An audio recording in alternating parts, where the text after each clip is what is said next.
আসসালামু আলাইকুম।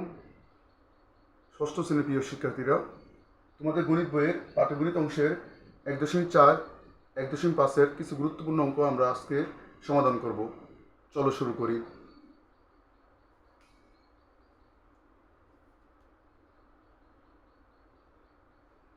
আমাদের প্রথম প্রশ্নটি হলো 3/10, 2/5 এবং 1/5, অর্থাৎ 10/3, 5/2 ও 10/3, 5/2 ও 5/1কে মানের ঊর্ধ্বক্রমে সাজাও। আমরা জানি মানের ঊর্ধ্বক্রমে সাজাতে হলে আমাদের কি করতে হয়? প্রথমে বর্ণশহরগুলিকে লসাগু করতে হবে। বর্ণশহরগুলিকে কি করতে হবে? লসাগু করতে হবে। আমরা করি আগে।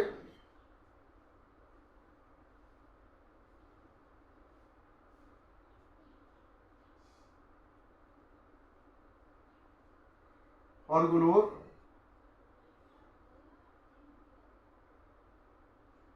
লসাগু 10, 5, 5, 2, 1, 1। এখন আমরা হরগুলো লসাগু করার পরে কি করবো? আমরা প্রত্যেক বর্ণশহর দ্বারা লসাগুকে ভাগ করব। প্রত্যেক বর্ণশহর দ্বারা লসাগুকে কি করবো? আমরা ভাগ করব। আমরা 10/10 1 হবে। এই এক ভাগফল 1 দ্বারা আমরা কি করবো? ওই বর্ণশীল লবহরকে গুণ করবো। 3/10, 3 × 1, 10 × 1, 3 × 3, 10 × 10। আবার দ্বিতীয় বর্ণশহর হলে আমাদের 5, 5 দ্বারা ভাগ করলে আমাদের 2 হবে। 5/2, 5/2, এই 5/2কে আমরা ভাগফল 2 দ্বারা কি করবো? গুণ করবো। অর্থাৎ 2 × 2, 5 × 2, 5 2 10, 2 2 4। আবার তৃতীয় বর্ণশহর হলো আমাদের কত? তৃতীয় বর্ণশহর হলো আমাদের 5, 5 দ্বারা ভাগ করলে আমাদের 1 হবে। কত হবে? 1 হবে। 5 দ্বারা ভাগ করলে আমাদের 5 দ্বারা 10কে ভাগ করলে 2 হবে। এখন আমরা আবার 5/1 লিখবো। 5/1কে আবার 2 দ্বারা গুণ করবো। কি করবো? আমরা গুণ করবো।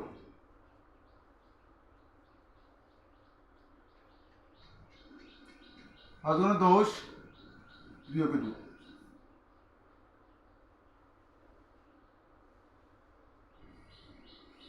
মানে ঊর্ধ্বক্রমে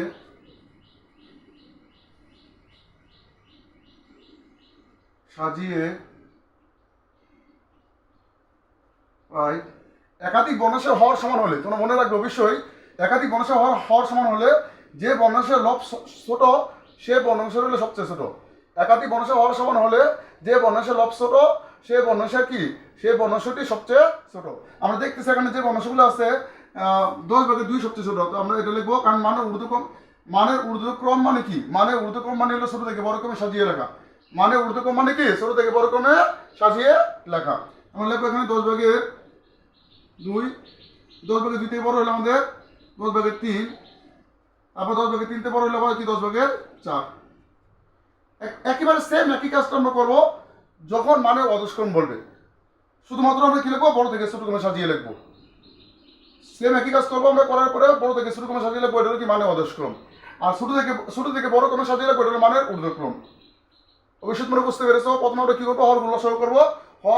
হরকে প্রত্যেক অনুসার লসাগুকে প্রত্যেক বর্ণশহর দ্বারা ভাগ করবো। ভাগফল দ্বারা আবার কি করবো? ওই বর্ণশহর লবহরকে গুণ করবো। এরকম ভাবে আমরা করার পরে দেখবো যে প্রত্যেকটি বর্ণশহর সমান হবে। যখন প্রত্যেকটি বর্ণশহর সমান হবে তখন আমরা প্রশ্নের মধ্যে যদি আমাদের বলা হয় মানে ঊর্ধ্বক্রমে সাজাও, তখন আমরা কি করবো? আমরা ছোট থেকে বড় ক্রমে সাজিয়ে লিখবো। অধস্ক্রমে সাজাতে হলে আমরা কি করবো? বড় থেকে ছোট ক্রমে সাজিয়ে লিখবো। ওকে। তারপরে আমরা যদি বলা হয় সমর বিশিষ্ট বর্ণাংশ প্রকাশ করো, তখন আমরা কি করবো? জাস্ট আমরা মানে ঊর্ধ্বক্রম অধস্ক্রম আমরা কি করবো না? নির্ণয় করবো না। আমরা জাস্ট লিখে দিব যে এগুলাই, যে লাস্টের যেগুলো আমরা প্রত্যেকটি বর্ণাংশ হওয়ার সমান পেয়েছি, এগুলো কি হবে? আমাদের সমর বিশিষ্ট বর্ণাংশ হবে। এখন আমরা লিখবো অর্থাৎ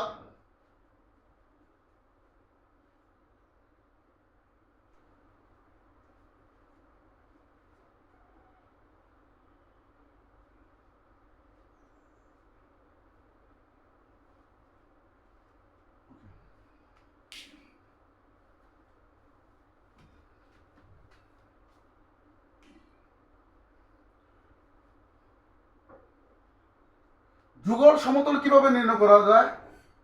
যুগল সমতল নির্ণয় করার উপায় হলো একাধিক বর্ণাংশের যুগল সমতল কিনা। যুগল সমতল বলতে কি বোঝায়? একটি বর্ণাংশের লব আরেকটি বর্ণাংশের হর গুণ করলে এবং প্রথম বর্ণাংশের হর দ্বিতীয় বর্ণাংশের লব গুণ করলে, আবার প্রথম বর্ণাংশের লব দ্বিতীয় বর্ণাংশের হর গুণ করলে যদি গুণফল সমান হয় তাকে যুগল সমতল বলে। আমি আবার বলি, প্রথম বর্ণাংশের হর দ্বিতীয় বর্ণাংশের লব, আবার প্রথম বর্ণাংশের লব দ্বিতীয় বর্ণাংশের হর গুণ করলে গুণফল যদি সমান হয় তখন এটাকে কি বলা হবে? যুগল সমতল বলা হবে। আর সমান না হলে যুগল সমতল বলা হবে না। আমরা করি অঙ্কটা। প্রথম বর্ণাংশের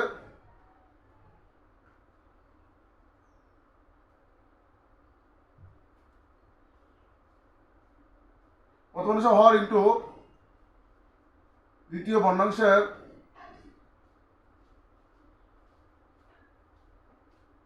লব। আমাদের প্রথম বর্ণাংশের হর কি 8 আছে, দ্বিতীয় বর্ণাংশের হর হলো কি 15। 8 × 15 = 120। আবার দ্বিতীয় বর্ণাংশের প্রথম বর্ণাংশের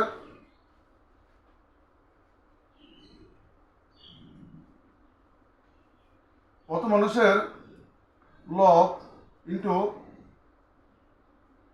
দ্বিতীয় বর্ণাংশের হর। আমরা এখানে প্রথম বর্ণাংশের লব হলো কি আমাদের 5 আর দ্বিতীয় বর্ণাংশের হর হলো 24। 5 24 কত? 120। সুতরাং আমরা এখানে লিখতে পারি, সুতরাং বর্ণাংশ দুইটি যুগল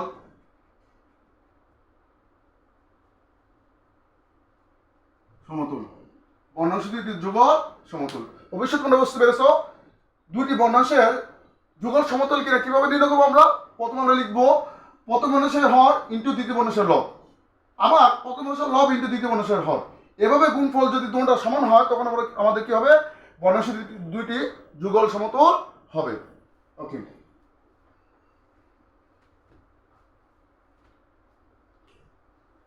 আমরা বর্ণাংশের বিয়োগ বর্ণাংশের যোগ করি। এখন আমাদের পরীক্ষা আসতে পারে যে কোনো একটি।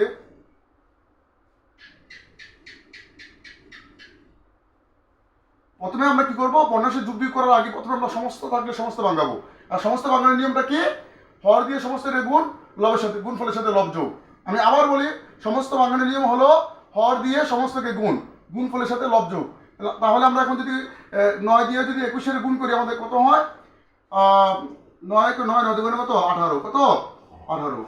তারপরে 20 যোগ করলে আমাদের কত হবে? 9 10 2 209 হবে। 209 ভাগের 21 ভাগের 209। ওকে, এখন আমরা লসাগু করবো। যেহেতু বর্ণাংশের যোগ বিয়োগ হলে হরগুলো লসাগু করতে হয়, বর্ণাংশের যোগ বিয়োগ হলে হরগুলো কি করতে হয়? লসাগু করতে হয়। আমরা লসাগু করবো। লসাগু আমাদের 21 হবে। লসাগু কত হবে আমাদের? লসাগু আমাদের কত হবে? 21 হবে। লসাগু 21 হবে। এখন লসাগু করার পরে যদি কোনো বর্ণাংশের হর না থাকে, তখন আমরা কি করব? তখন আমরা এই লসাগু দ্বারা লবকে গুণ করব। হর না থাকলে লসাগু দ্বারা লবকে কি হয়? গুণ হয়। হর না থাকলে লসাগু দ্বারা লবকে কি হয়? গুণ হয়। তাহলে আমরা 21 আর 20 গুণ করলে আমাদের কত হয়?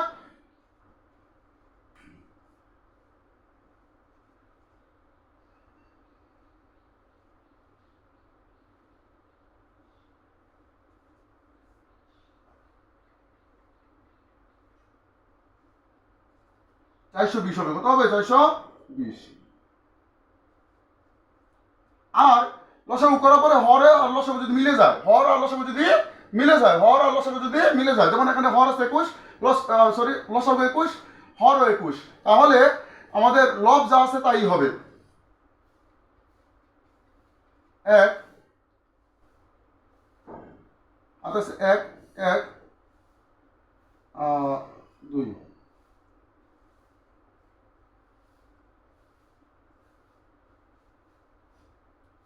1 0 10 সমস্ত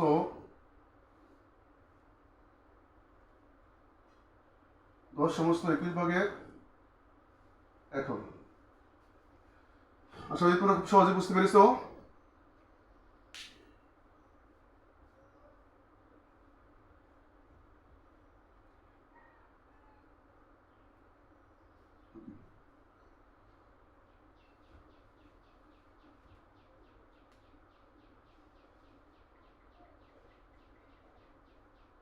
আমরা ভগ্নাংশের যুগটা সেম একই নিয়মে করবো। প্রথমে হরগুলো লসাগু, প্রথমে কি সমস্ত ভাঙাবো, প্রথমে কি করবো আমরা সমস্ত থাকলে সমস্ত ভাঙাবো, তারপর আমরা কি করবো হরগুলো লসাগু করবো।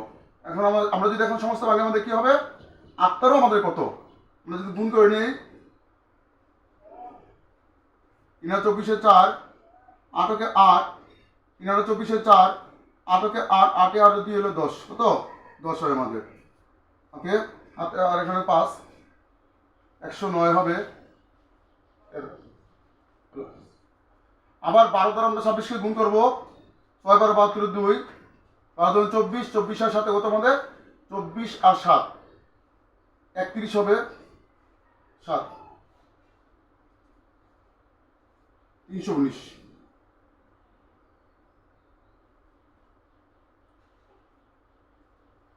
এই 13 আর 26 লসাগু আমাদের কত হবে 26 হবে, কত হবে 26। কারণ 13 দ্বারা 26কে ভাগ করলে 2 হয়, 13 দ্বারা 26 হবে লসাগু। এখন আমরা এই 13 দ্বারা 26কে ভাগ করলে আমাদের কি হবে 2 হবে। 2 দ্বারা আমরা যদি 109কে গুণ করি আমাদের কত হবে 218 হবে। বাস। আবার 26, এখন যেহেতু আমাদের হর আর লসাগু এক, তাহলে আমাদের কি হবে লব যা আছে তাই হবে। এখন আমরা 17 7 27 1 3 5,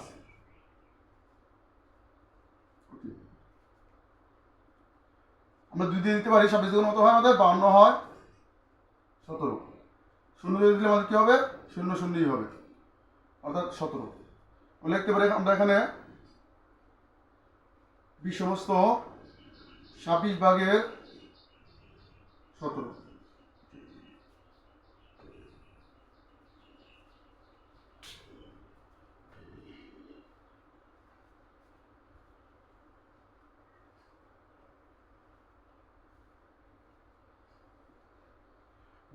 বিশ সমস্ত কি হয় আমাদের 26 ভাগের কি হয় 17 হয়।